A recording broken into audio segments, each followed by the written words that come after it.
The night Marcus Hale stayed late at the glass and steel headquarters of Northbridge Holdings, he had no idea his life was about to split into a before and an after. For 7 years, Marcus had lived quietly in the background of the city, pushing his janitor's cart down marble corridors, mopping floors that reflected power he would never taste, and hurrying home before midnight so he could wake his 8-year-old daughter Lily for school the next morning. He was a single dad not by choice but by fate, a man who had learned to survive on routine and silence. That night, rain hammered the windows like a warning as Marcus wiped fingerprints from a boardroom table on the 42nd floor. He noticed the elevator ding again, unusual at that hour, and moments later, a woman stepped out, heels sharp against the marble, posture rigid with stress.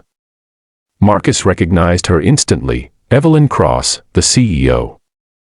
The kind of woman magazines called untouchable, whose net worth was rumored to exceed the GDP of small countries.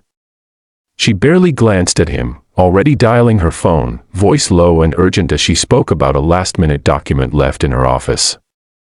Marcus returned to his work, invisible as always, but something in the air felt wrong, too quiet, too heavy. When Evelyn finished her call and turned toward the executive hallway, Marcus noticed 2 men step out of the stairwell behind her. They were dressed like security, but their shoes were wrong, cheap rubber soles instead of polished leather, and one of them reached under his jacket. Marcus's heart slammed against his ribs. He didn't think, he reacted. Years ago, before life broke him down, Marcus had served in the military, and instincts buried under years of mops and buckets roared awake. He dropped his cloth and shouted, "Ma'am, wait." The men froze for a fraction of a second, long enough. Marcus lunged, slamming his cart into one attacker, sending him crashing into the wall. The second man pulled a knife, but Marcus grabbed a fire extinguisher and swung, the impact echoing down the corridor. Alarms screamed.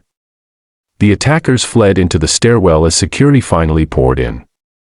Evelyn stood frozen, breath shallow, staring at Marcus as if he were a ghost.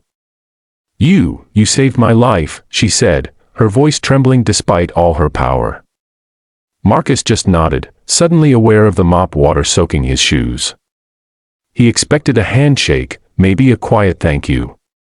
Instead, the next morning, his supervisor told him the CEO wanted to see him personally.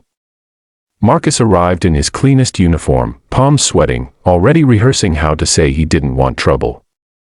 Evelyn met him not behind a desk but standing by the window, sunlight outlining her like something unreal.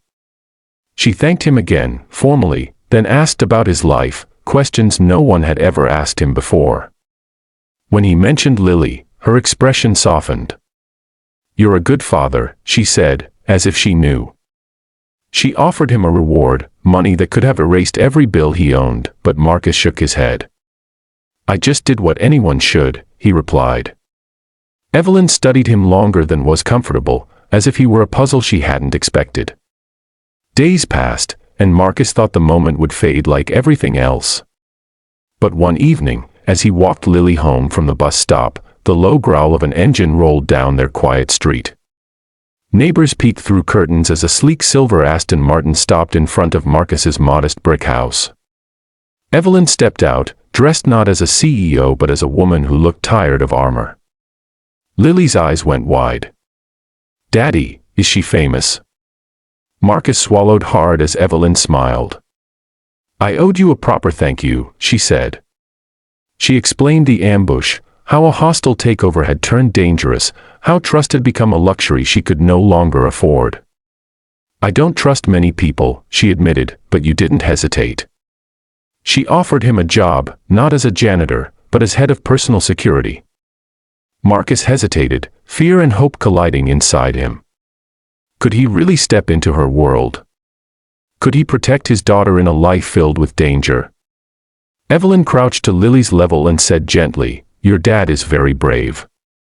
That night, after the Aston Martin disappeared down the street, Marcus sat on his porch long after Lily fell asleep, staring at the stars and realizing that sometimes, one moment of courage can rewrite an entire destiny.